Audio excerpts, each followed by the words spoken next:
Welcome to Politics Done Right. I'm Egberto Willis, your host. Thank you so kindly for being here. Good morning, Houston. Great day. We are going to make this, what again? A great day. Why? Because we control what the day is going to be like. In the studio with us today, of course, is Howard Reynolds, El Extraordinaire, as well as Jack Van Beber, the telephone guy, as well as the one who gives us the thought of the morning. Good morning, guys. How you guys doing out there in the control room? We control the volume. We control the focus. We control the brightness. We control the dimness. And here is Jack to control the darkness. AMOC. This is the Atlantic Meridional Circulating Overturning Circulation. This is our global air conditioner, and they're warning that it could fail in as little as 2 years. This is serious, people. No kidding. We're going to be post-toast in a couple of years. Just you the know what? start of it. It is funny because Europe, the weather in Europe would change dramatically because even though they're at the same latitude at some of the coldest areas, their winters are very moderated, their summers are moderated. So, Jack, you nailed it. Go ahead.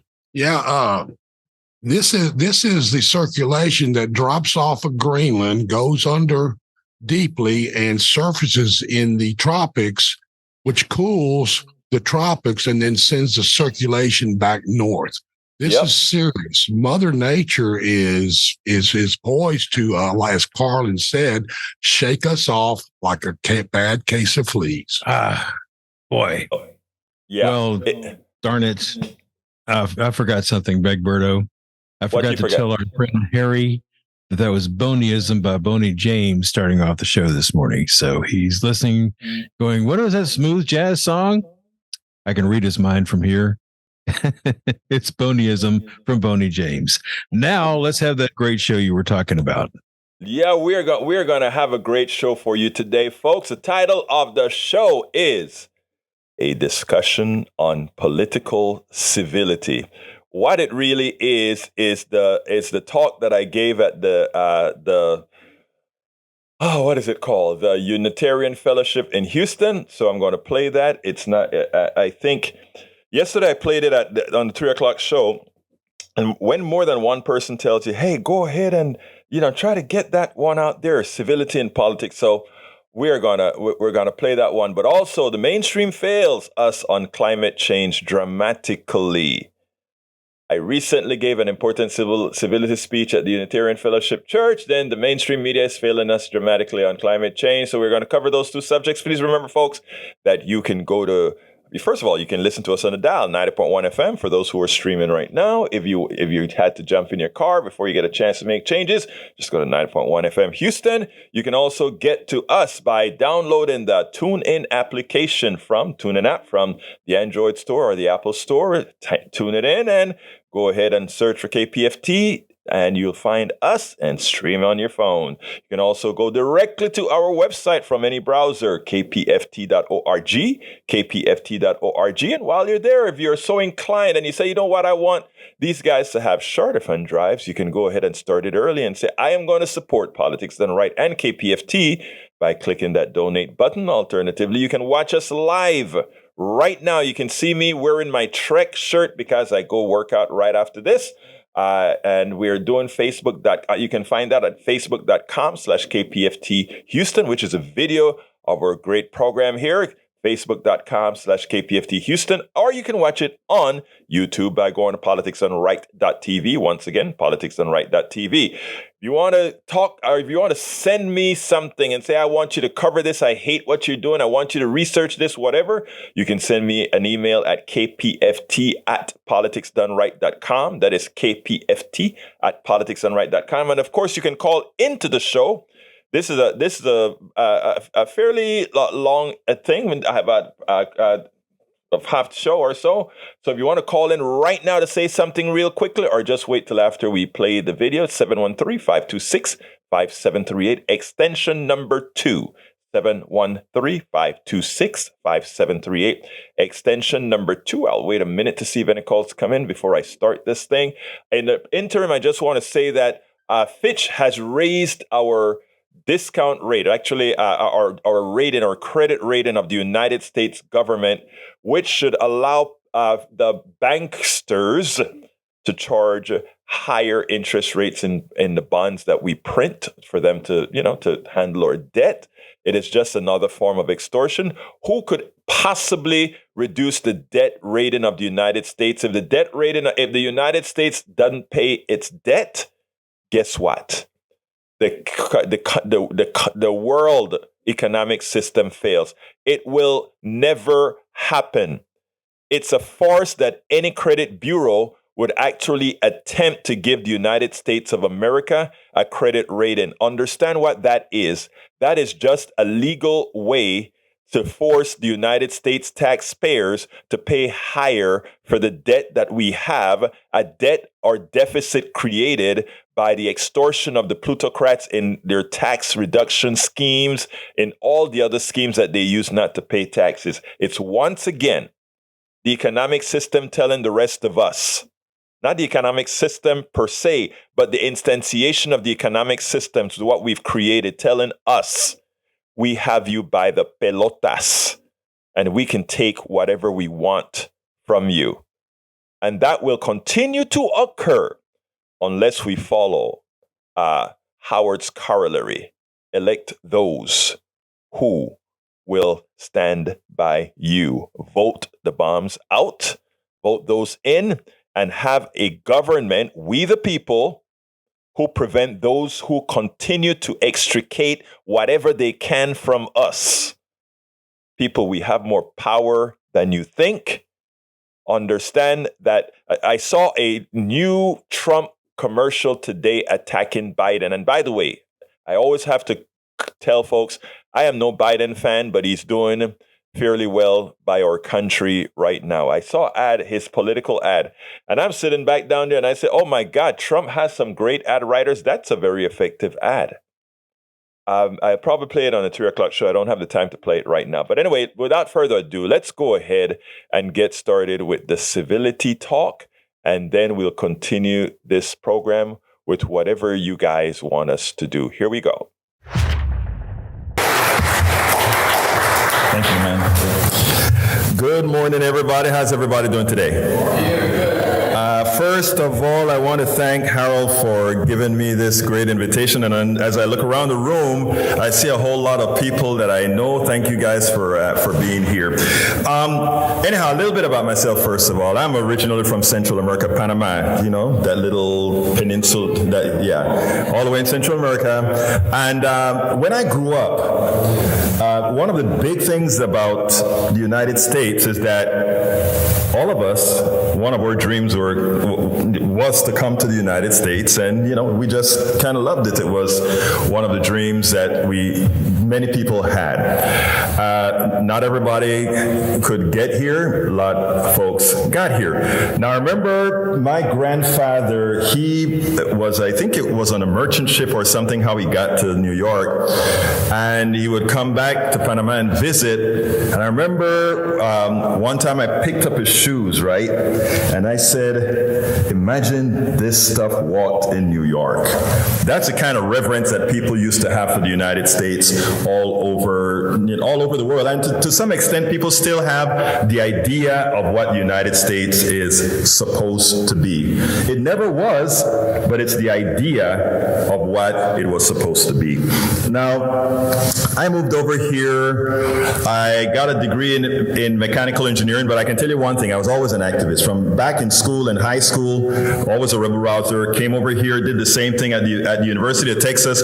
I was out there with the Green Beret on and marching for the University of Texas to get out of South Africa because South Africa was an apartheid country, etc. Those were what I call the radical days, the radical times. But as I grew older, I figured out that if we did things the same way that we always did, we didn't get the results. After all, look at America today? How much different is it than it was many years back? So I took a different tactic. I remember, first of all, as I said, I'm an engineer.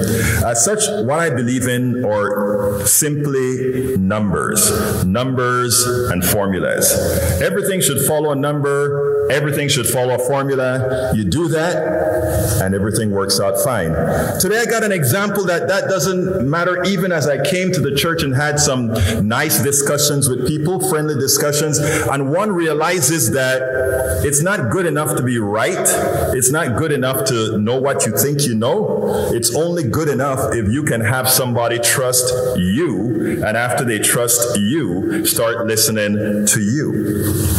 In other words, it doesn't matter how right you are. If you doubt it, visit MAGA.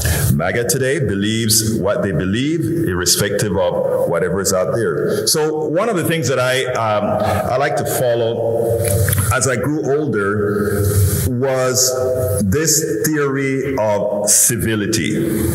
And civility doesn't mean giving up your own morals. Civility doesn't mean giving up the things that you truly believe in. But civility also means communicating. So back, I don't know if you remember, in the 2008 period, when Obama got elected and he attempted to get the Affordable Care Act passed, Obamacare, the violence that occurred in the country, mental violence, physical violence, and all that sort of thing that occurred in the country. And I remember thinking in those times, wow, this country is going to explode, things are going really bad, etc., etc., etc.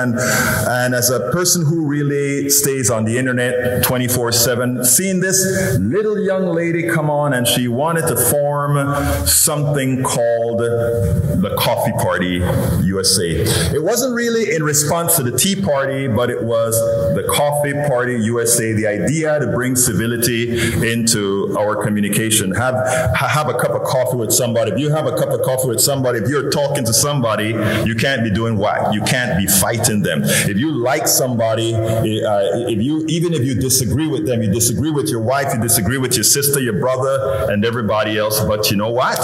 You still love them, you still have conversations with them. So I said, that sort of appealed to me then. One of the things that we know about the way our minds work is it's not necessarily always rational. Many times the way our minds work is our own belief systems. In the discussion that I had in that little room back there, I watched 4 different belief systems at once working against what some would believe are factual basis of information, etc. And that's just how the world works. You may believe something, but it's not necessarily right. But until you have trust in that which tells you otherwise, that will never change. I mean, that is the reason why if you look at our current politics with Donald Trump, who is a bona fide someone who knows very little, he still garners the attention of many others. Engineers, lawyers, doctors follow this guy. They all, deep inside, they know better, but they follow him. So when I joined the Coffee Party and became a board member of the Coffee Party, the idea was, how do we form narratives? Or how do we get people to coalesce around something that would allow us to communicate? And that is what we started out building during the 10-year span that we still exist, not as we did before, the 10-year span. And one of the things that we started to speak about was, first of all, be the media. Be the media. Be that objective group that isn't paid for. By the way, as a member, as a host of a radio show at KPFT, by the way, every morning, 6 in the mornings, you can tune into KPFT and listen to the program Politics Done Right, which is the one that I host.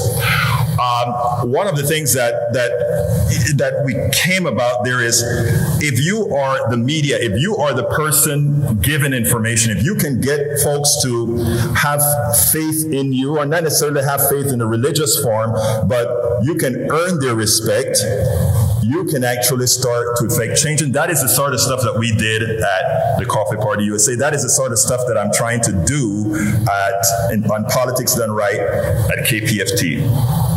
One of the things that I realize most of all is we don't think in numbers and formulas the way I think of as an engineer. If I want to be able to communicate with others, who has to change? Me, right?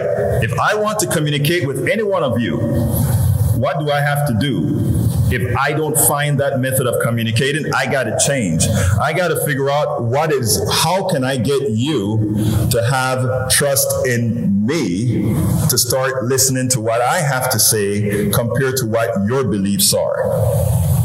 And that is what's the most difficult thing for any human being to do. Because again, we always think we're right. We always want to be comfortable. We don't necessarily want to think critically if it's going to affect the beliefs that we have, the things that we were taught. After all, we are the best country. After all, we are the good ones. After all, we wouldn't do bad things. Well, I tell you something. Humility is very important, right? Once to be able to talk to folks, in my humble opinion, you first have to be able to talk to yourself, look at yourself, and tell yourself, I got to change. I've got to be able to listen. I've got to be able to do. And personally, that is what I did. Let me see. I want to make sure that what time did I start? I want to make sure that my timing is good. 20 minutes.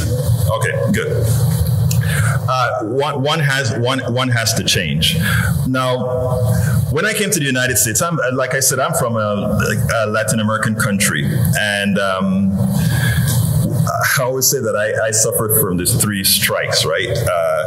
In this country, sexism is bad, homophobia is bad. All those bad things I came to this country with. And in the process of being here and learning and allowing myself to change, they were all extricated from myself. Why do I like to tell that story? Because I also tell a lot of the story about all the other isms that we suffer from, the racism, these are the isms. But it's hard for many times for us to tell these stories if we are coming as the arbiters of good against all the arbiters of bad. If one can within themselves point out that we as human beings all have our isms, not to make the isms equal, but we do have our isms and can change from our isms, then we can actually change the world, right? Now, it is easier said than done. And all the things that I talk about on the radio, that I write about, etc., one of the things that I try to do is I try to first test it out on whom? On me. I try to make sure, how would I feel if somebody tells me this? How would I feel if somebody tells me that? How would I react, and what would I do about it? And understand that I had to change what I actually believed, not only what I actually believe, but how I actually partake that to others. One of the things that I learned as well is that we don't, like I said, don't speak in formulas and equations and all these other things. We actually speak in stories. And with that, I think maybe how many stories? About 4 quick stories that I like to talk about in how working in being civil actually makes change. I told you the coffee party story as far as how I got involved with the coffee party and how we worked together to talk about talking to people civilly to actually effect change. In other words, we reached just about every spectrum of America for the changes every spectrum of America to talk about the political issues that were going on back in 2010, 2011, 12, etc. And we actually had some good successes in these groups. But I want to talk about an exact one. I live in Kingwood, Texas. Probably the reddest area in this county. And I've written 5 books, but 3 of them political. Well, 3.5 of them political.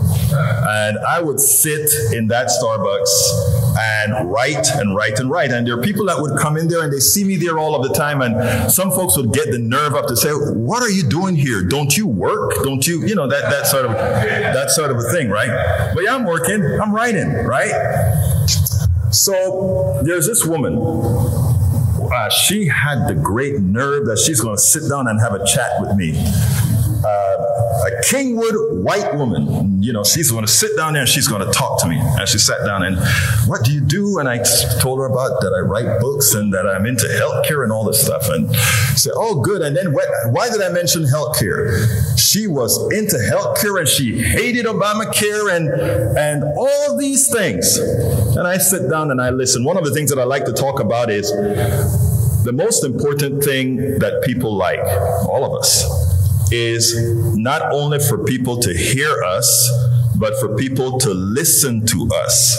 In other words, to understand that I am not waiting to answer, I'm not waiting to come back to whatever you tell me.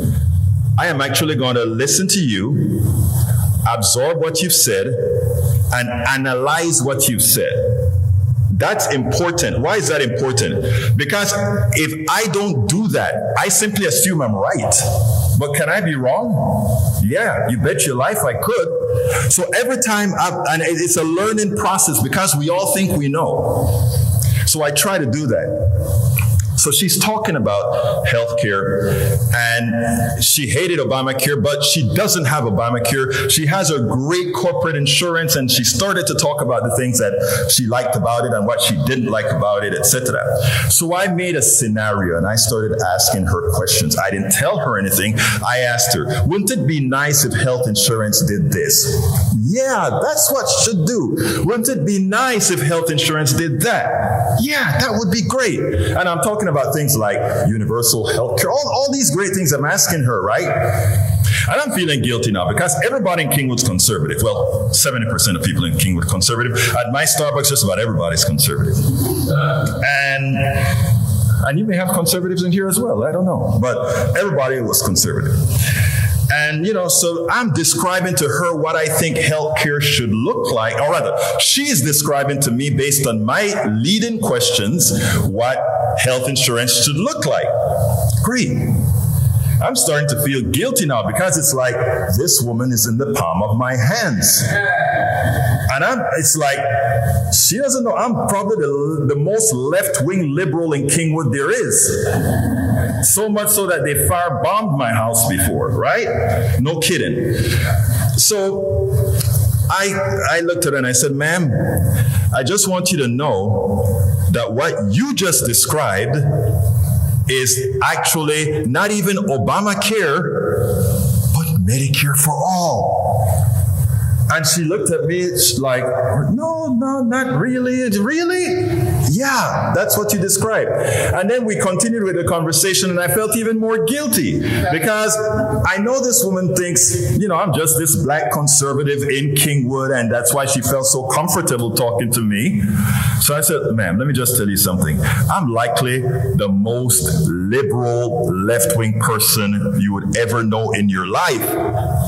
And the woman turned red and she looked me straight in the eye and she said, "But you are so nice."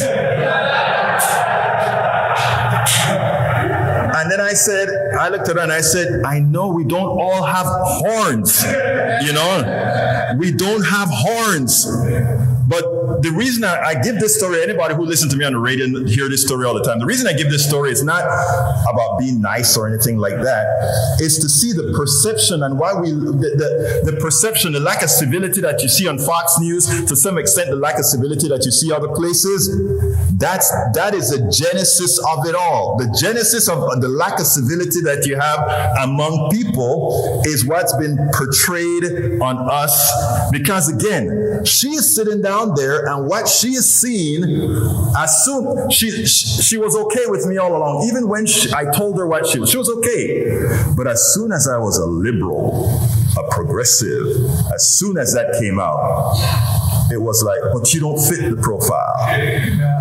Right? None of us fit the profile. None of us fit any profile. The thing about it is we're all individuals in that regards. But again, the system, I always talk about our economic system, and this is not one of my economic speeches or anything like that, but I just want to kind of dub on it a little bit. Our economic system depends on us being at each other's throats. Our economic system depends on racism. Racism is a function, a necessary part of our economic system. Sexism is a necessary part of our economic system. Anybody wants to understand that some other time, please listen to my radio show on that one, because it's too intense to get into that. But I want folks to understand that we are all puppets in this game. The lack of civility, all that sort of stuff, we are being puppeteered. When we talk about rugged individualism, we want to be rugged individual. We want to be independent of anything. We want to, even some of us liberals will go ahead and elect some crazy neoliberal folks under the pretext that we are individuals and we want more of these things. We want to have more control. We all need each other, period. Period. Nobody, when you drive out of this, when you drive out of this place, as soon as you leave this building, the amount of people that you are dependent on for your success, for getting along, very few of us are willing to accept. The amount of people that makes us what we are. I always tell the story as well. How did I be? I'm a businessman. Okay, I had a software company and that mechanical engineer with a software company, doing great, all of that. And I remember one night sitting down and watching all the crap that was going on back in the day, during the political time, and I said, somebody needs to do something about this. This was back before 2010. Somebody needs to do something about that. And I remember one night, just in the dark of my home office, saying, I'm always talking. If somebody got to do about it, you better throw yourself in the game, because somebody got to be you too. And notice I say to you too, because somebody has to be all of us, right? In some form, some fashion, some way. And at the time, business was going great.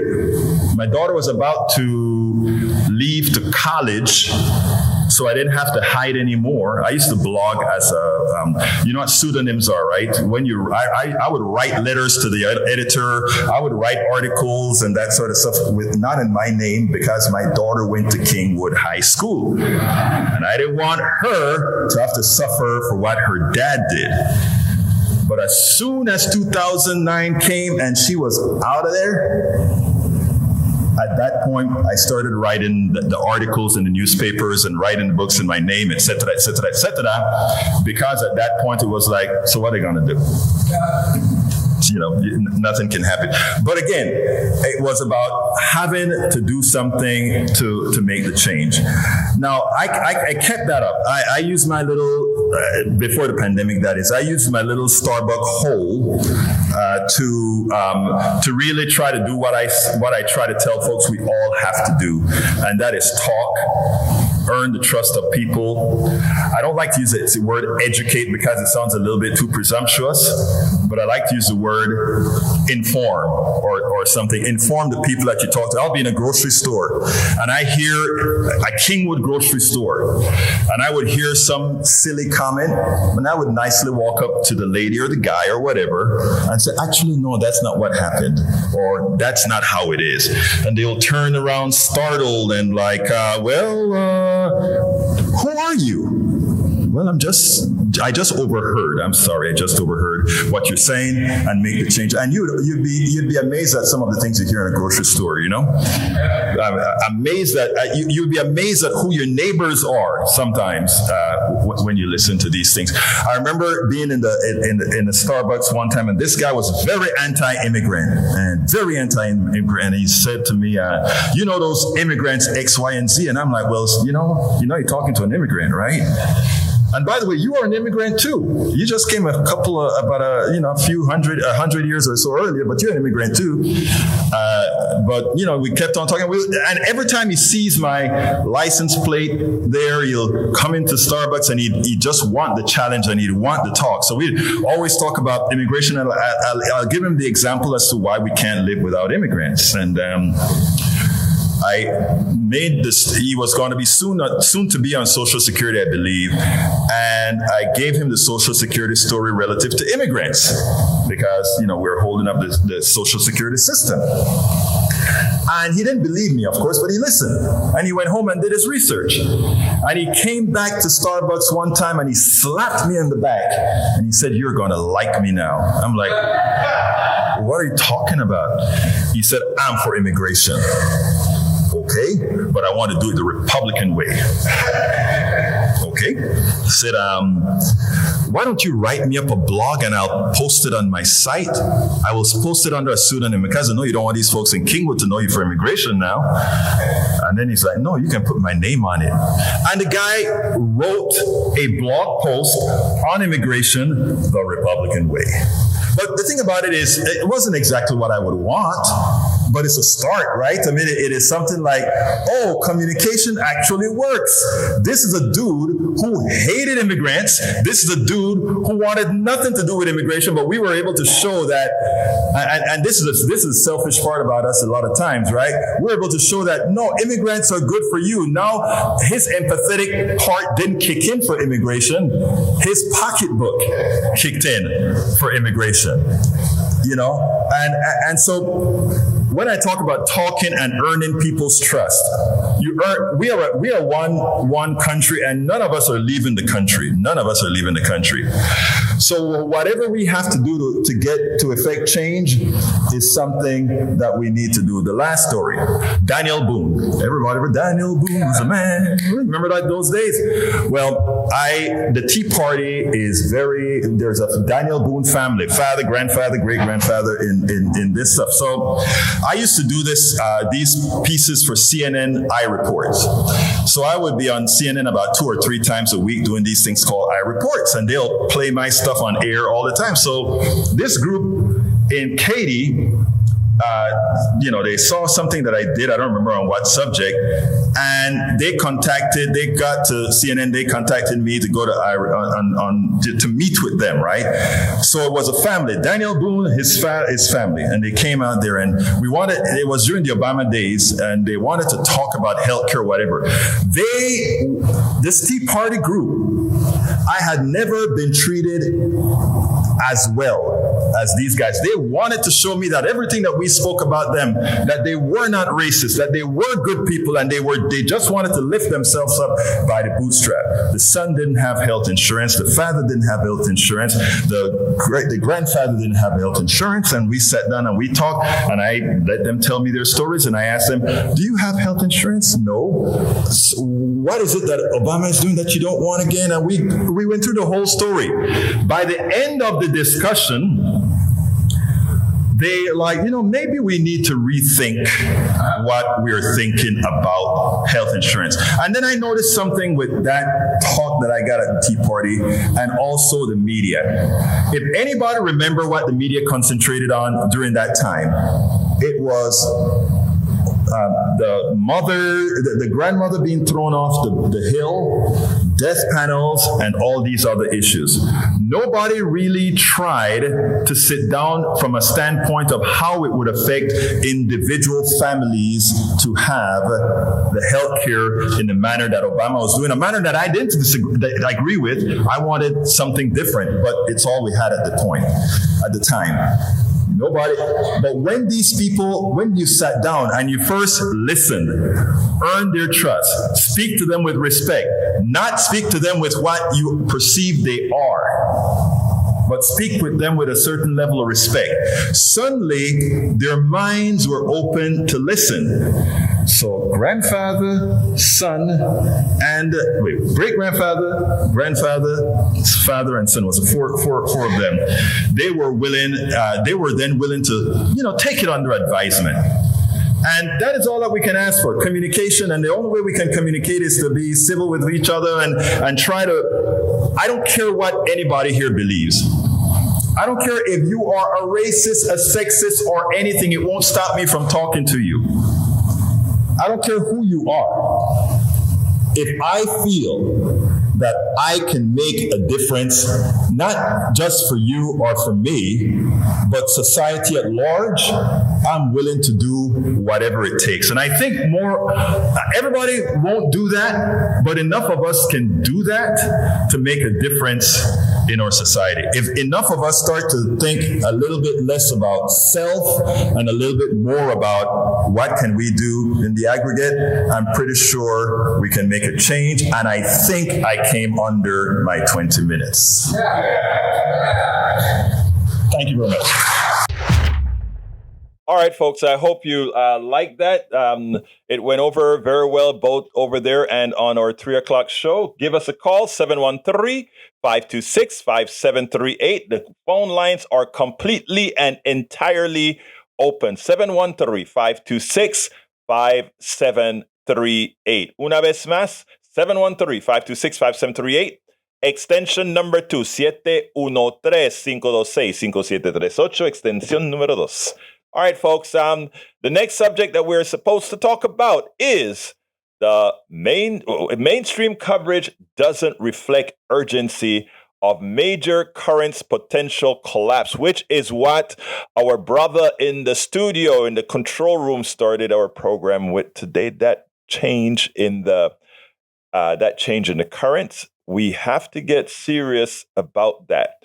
But beforehand, before I start the subject, I want to see if we're going to get any calls in before we jump into that or start going for that narrative. 713-526-5738, extension number 2. Please remember, this is your show. And as such, you are the ones en control. You are the one in control. I'd love to hear from a lot of you.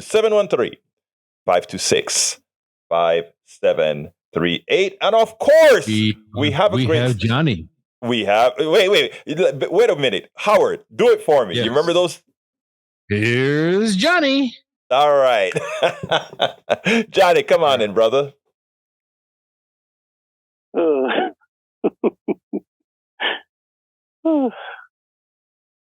Johnny? Oh, okay. I thought you guys were just funning me, and I didn't hear the sound.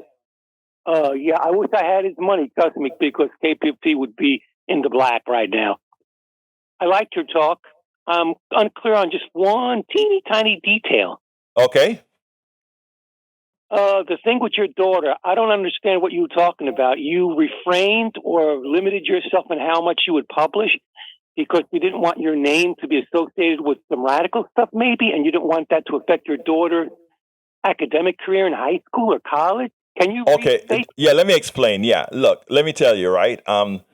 When you have a family, right? And I imagine you have your family, you weigh what you do and how it would affect them, in their own lives. They may not be as outwardly going as you are, et cetera, et cetera. So I try to be mindful on that. So yes, when my daughter was going to school here at Kingwood High, et cetera, I didn't want her to have any undue notice because of what her dad did, and because this community is a very insular community. So I wrote with pseudonyms, meaning I didn't stop my beliefs, I didn't stop my writing or anything like that. But what I did is I did it in the name of a pseudonym. So that's what you heard, Johnny. Okay, so I understand a little bit better now, and that makes sense. I wish more people were that way.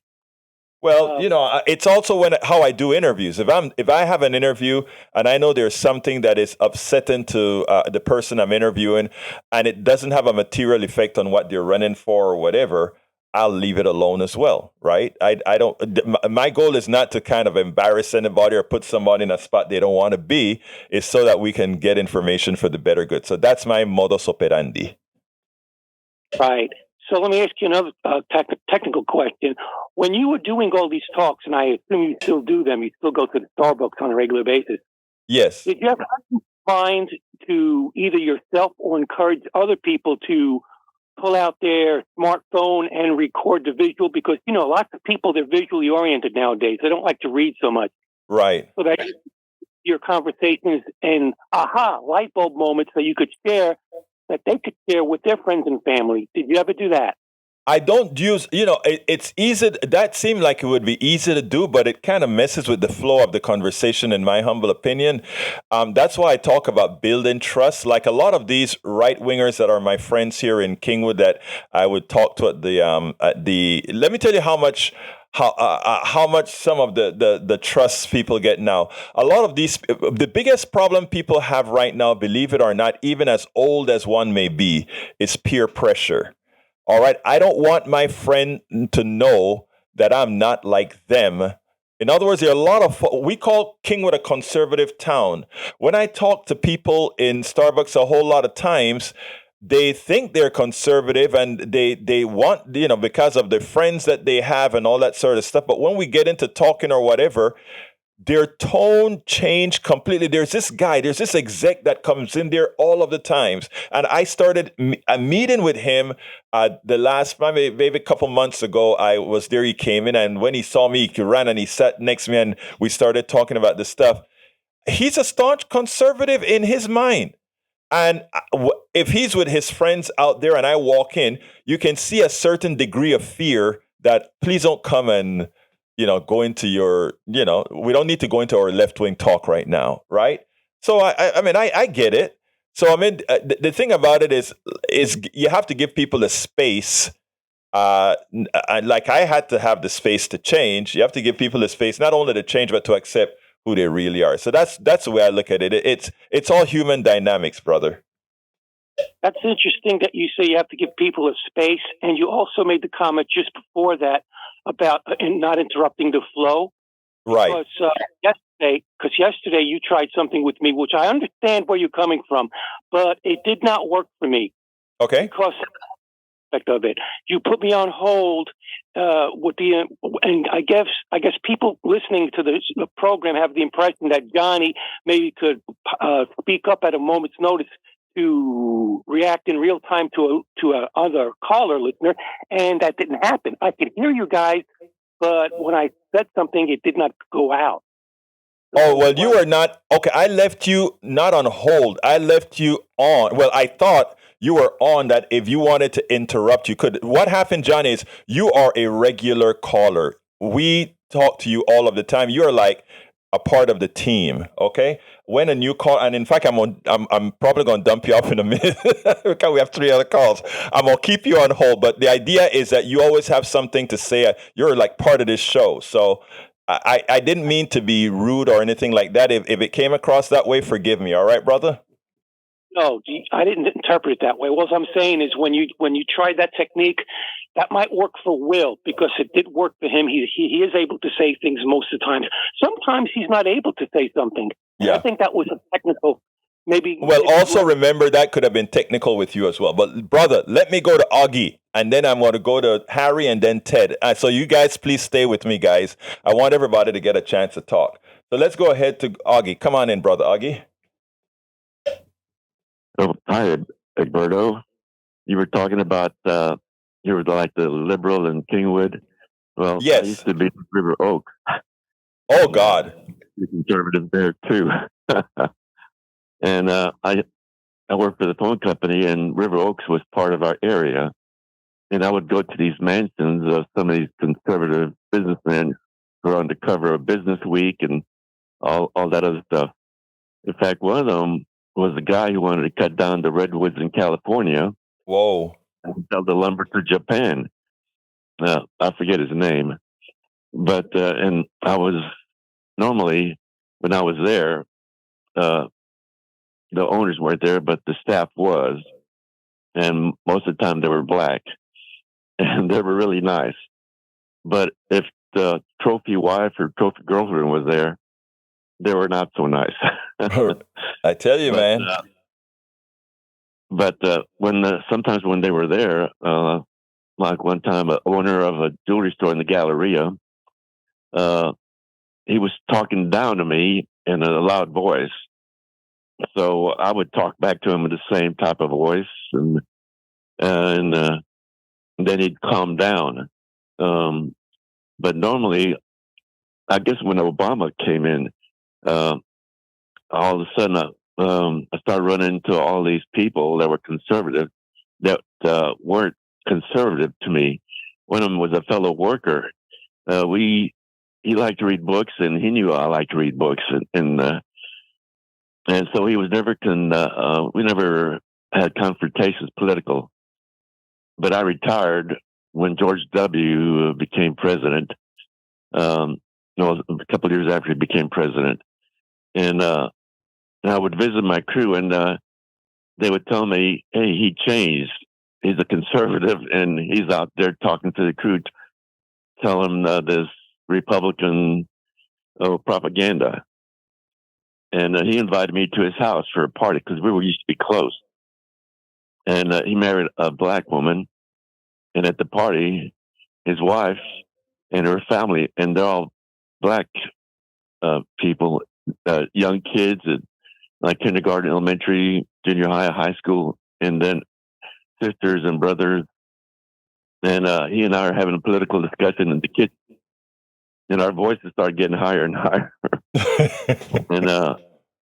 and then the little kids hear us talking, and they come in to join in on our discussion. Well, just to listen in and see what we're saying.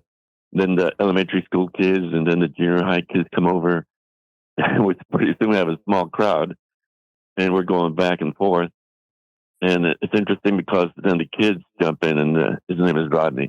They say, "Uncle Rodney," but what you're saying was wrong, and what he was saying was right. What Augie was saying was right. Yeah, but at least you guys were able to have the conversation, right?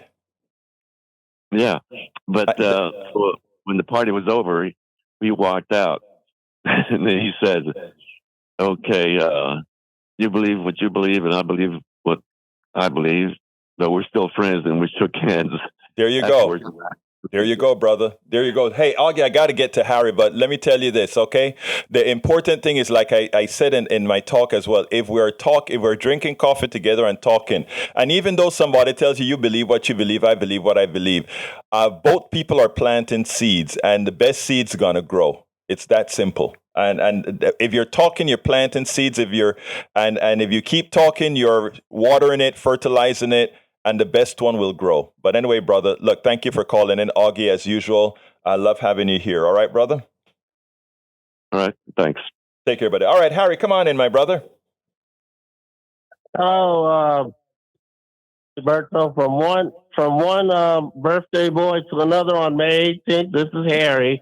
I figured this was the Harry that called in. Come on, my Harry, talk to me.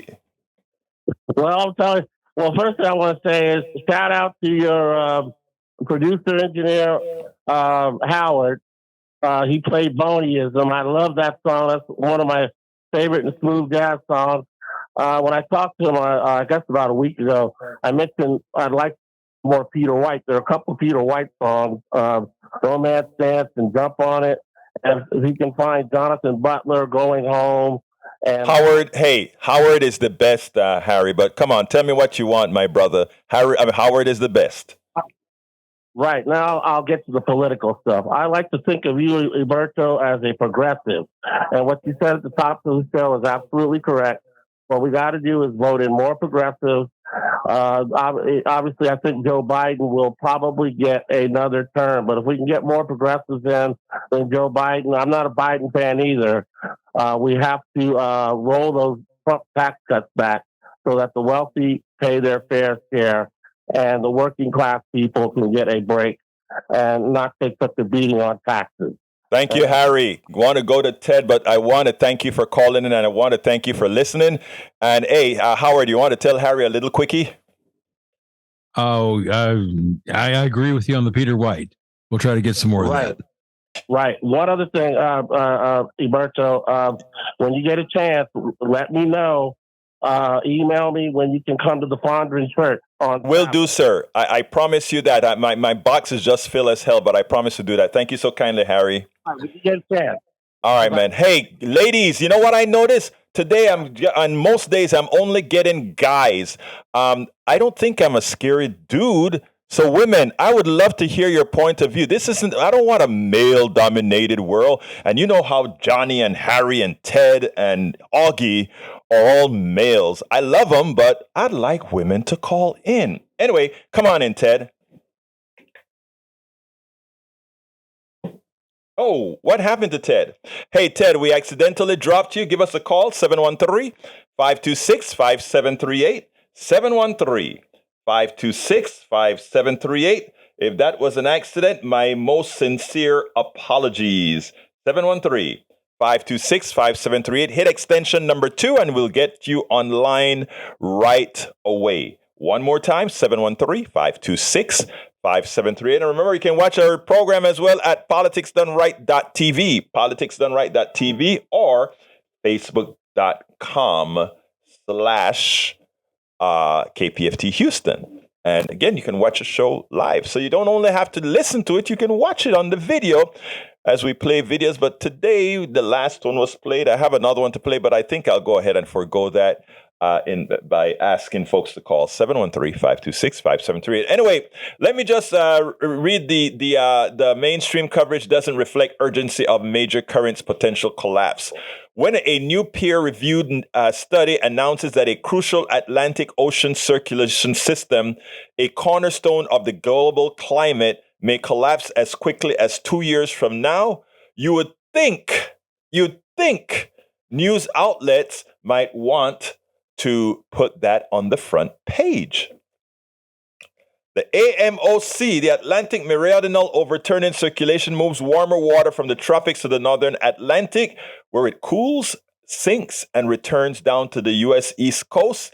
Its collapse would be a climate tipping point, with the British Guardian explained, which British Guardian explained, and it said, disastrous consequences around the world, severely disrupting the rains and billions of people depend on for food in India, South America, and West Africa. Let's get Kurun into the studio, on air right now. Kurun, you're on. Yes, good morning, Alberto. It's Kiran, Yeah, man. Good morning, Kiran. Nice to talk to you. Nice to talk to you. Well, I want to touch base on this, because the conservatives, Kingwood, and sometimes, you think about this whole thing, you say, could these people survive on their own with all their conservative? No, they could not. That's a quick answer, Kiran. Okay. So with that being said, how the hell they think America became so powerful? America, well, you and I know how America became powerful. America became powerful because it is the conglomeration of all knowledge from around the world. There you go. Exactly. Here you go, my brother. So exactly. So with that being said, we know that, immigration, if you want to go to GDP, fix immigration, and you will see some GDP 4-5% growth. We know that, economists have told us that. Right. You understand how to grow the economy, but because of these conservative dysfunctionalities, that's why America is in the problem it's in. America is the world's greatest country, man. Thank you very much, Karun. We're running out of time, and Jesse is on, and I asked for a woman to call, so it looked like we may have gotten a woman. Thank you, sir. Jess, come on in. Yeah, a woman. Thank you. I before. Yeah, I thought that was kind of funny.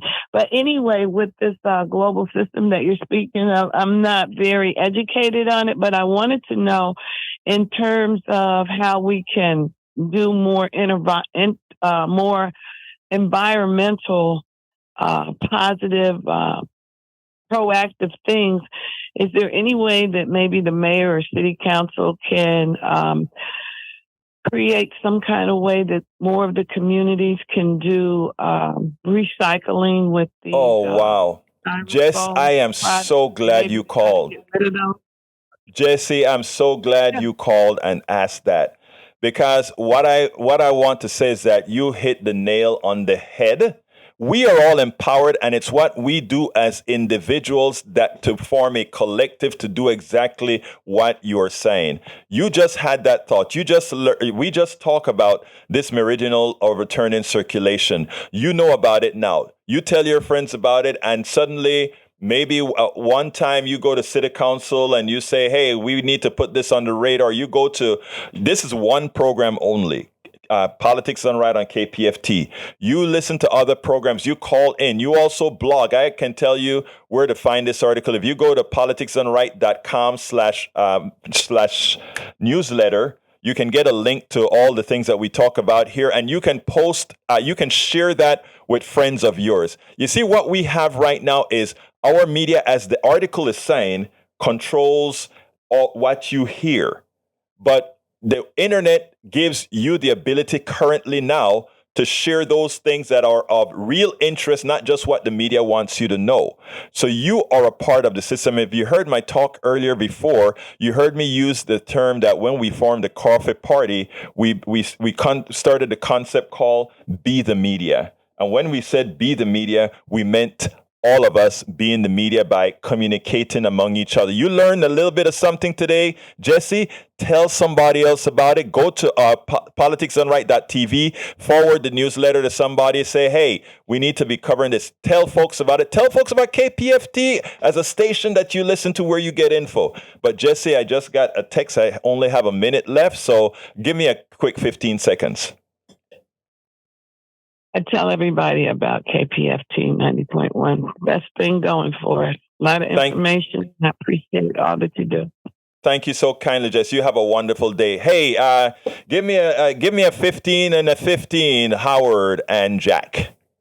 Oh, I'm gonna defer to Jack. He can have my 30 seconds. Okay, you were mentioning humility. You know, humility is knowing how to stay within emotional, mental, and physical boundaries. Sometimes it's what you don't say. Oh, wow. Lets people grow.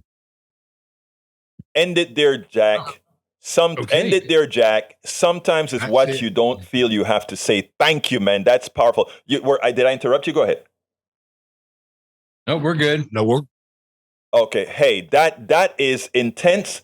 And what Jack just said, folks, is important. Sometimes it's what you don't say. You don't always have to say things. And sometimes that can make things move forward. Thank you, Jack, for that insight. That's a real insight right there. Anyway, thank you, Eric. Thank you, all the callers. Thank you, Melanie Keelan, even from Barcelona, Spain, for being here. My name is Egberto Willies. This is Politics Done Right. Thank you, Howard. Thank you, Jack, in the studio. You know how I end this, baby. I am what? Out.